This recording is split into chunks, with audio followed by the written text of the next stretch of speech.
Mais Dieu a respecté l'imprévisibilité de l'histoire sans anticiper. Et c'est le passé et l'avenir, mais il n'a jamais prédit dans le Coran une traçabilité de l'histoire. C'est pour cette raison que la Sira, en tant qu'histoire, cette fois-ci, d'hier, parce qu'il y a passé, à présent, à l'avenir, est découplée du corpus de Coran et de la Sunna.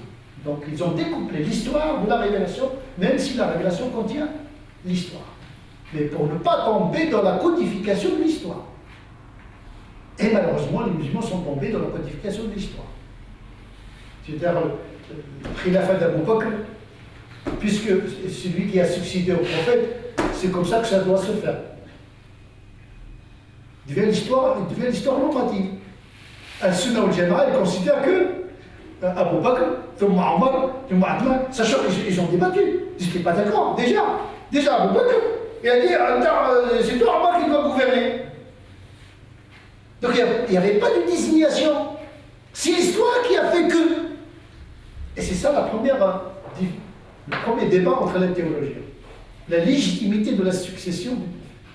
Al-Sunnah wal-Jama'a dit ce qui s'est passé, il est conforme à la volonté de Dieu. Donc on l'introduit dans la théologie.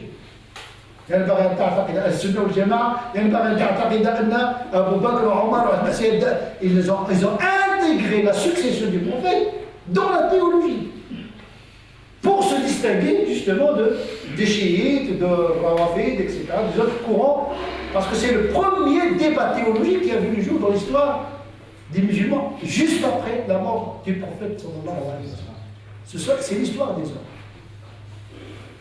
Il y a du bien, il y a du moins bien, il y a du mauvais, il y a du très mauvais. Donc, notre rapport avec cette histoire doit être un rapport de lucidité, du discernement, pour ne pas transformer justement notre histoire en code qui nous oblige à la reproduire.